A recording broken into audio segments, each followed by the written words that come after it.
One thing about life is that we go through phases. We move on from one thing to another. But one thing that we can never do is forget our past, escape our past. We need to embrace our past. Today we're going to talk about the beginnings of the masterpiece Transformer toy line, what led us to this wonderful state. All this is coming up.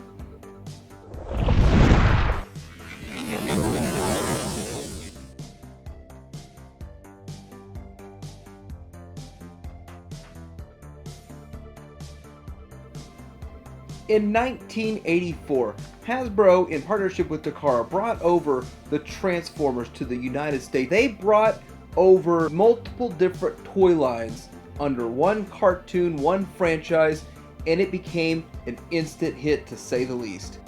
Although the toys didn't seem to match the on-screen counterpart, the toys were a massive success.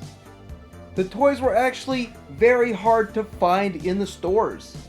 This phenomenon of Transformers was known as the G1 era of Transformers. Although nobody watching the show knew it was going to be called G1 Transformers back in the day.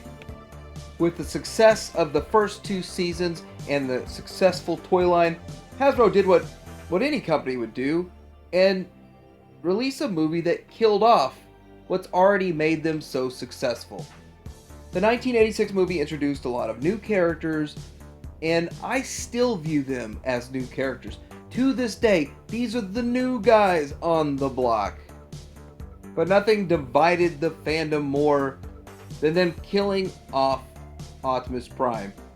The fandom wasn't divided against each other, but divided against the brand. When you think about kids that were 7 to 9 years old investing 2 years into a franchise and building up their collection just to get them destroyed, that's a huge commitment for a young child. To expect them to drop everything and just accept a whole new line of characters was a huge stretch. So after the movie, they moved to more gimmicks with Headmasters and Target Masters, which hindsight, the Target Master and Headmaster gimmick is actually pretty cool. It's obscure, hard to find the parts, but at the time, again, kids didn't really like it. I know I didn't really jump on that bandwagon and get a whole lot of Headmasters and Target Masters, but the kids who did were the ones getting introduced to it. This is part of that past that should not be forgotten, but yet should be embraced. But during a time of a lot of competition, Transformers had to go up against the likes of Silverhawks, Mask, Centurions, even their own company Hasbro, cannibalizing them with G.I. Joe and Visionaries. Even the mighty juggernaut Star Wars couldn't compete during this time frame and lost the interest of most of the kids due to all the competition in the late 80s. Hasbro went to some more obscure ideas like Power Masters and Micro Masters, but they didn't quite jump the shark until they got to Pretenders. Now, Pretenders caused some issues for a couple of reasons. First of all, they weren't in any of the US cartoons. With the Power Masters, you could see the stretch from Headmasters and Target Masters to Power Masters, but not to this. Again, this was someone else's G1, someone else's introduction to Transformers, someone else's first step, and this is a past that should still not get forgotten. As the Season 4 show ended, Hasbro kept trying to keep the Transformers brand alive. Generation 2 was largely a recolor of the original toys, and that was fun to a point and is still loved today by many collectors. Although I have to say, it seems like they kind of copied GoBots with that idea. 1995 saw a reemergence of the Power of the Force 2 line for Star Wars. Lots of people getting into collecting vintage toys in a modern representation, and they all start looking around thinking, where's the Transformers? Hasbro's call to action for the Transformer collectors was to give them something all new and fresh in Beast Wars. Beast Wars again was controversial because most of the G1 collectors really wanted to see G1 stuff. But again, this was another introduction of Transformers to a new generation, and this is someone else's G1, and again, the past must be remembered. Unable to find G1 representations of Transformers on the store's shelves, collectors had to resort to eBay. Now, at the time, there was collecting through thrift stores, collecting through antique stores, flea markets, but eBay brought an entirely new level of collecting.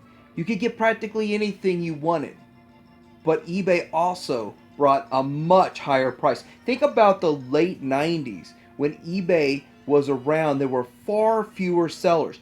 I would guess and speculate that there were one seller for 10 buyers, meaning that not much supply. And so with a high level of demand, low supply equals a high price, and that had to catch the attention of Takara and Hasbro.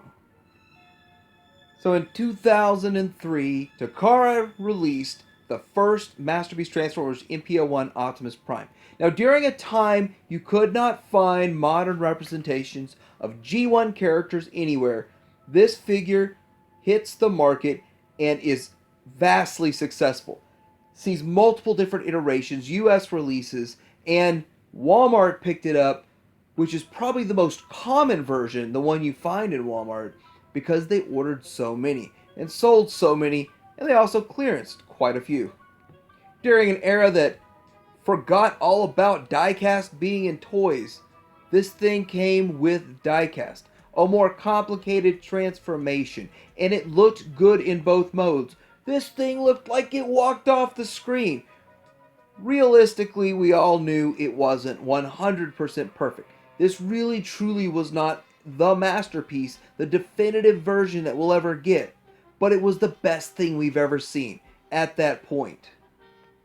In the early days, we really only got one figure a year, and some of those years was just a repainted figure.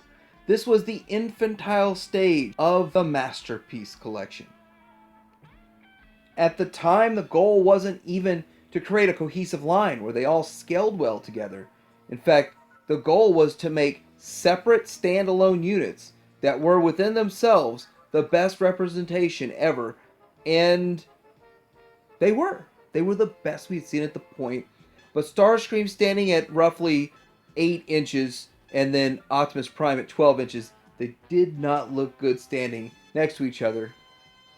But Takara still went on making the Masterpiece line, introducing the MPO-4 with a trailer. So this is basically MPO-1 all over again with a trailer. But this brought some attention from the third-party community. Could we make a trailer ourselves? This trailer was a KO oversize of the original G1 Optimus Prime trailer, and it fit with the MPO-1. But this was Fans Toys' beginning, the first step into the Masterpiece. Yes, our beloved Fans Toys company started as a KO company, but they gotta get their start somewhere. Doesn't bother me at all. They started making their own Masterpiece scale figures, and other third-party companies were starting to jump on this, converting from Chug makers, Chug accessory makers, to actual Masterpiece Transformer creators.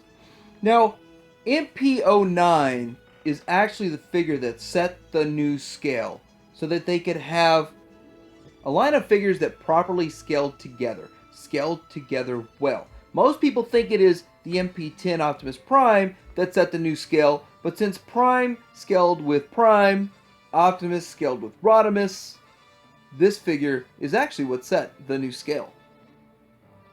Takara has always, and still to this day, sets the standard and the expectation for the Masterpiece Transformers line. Looking at, on the right, we have Sideswipe, and on the left, we have the new updated look from the old look.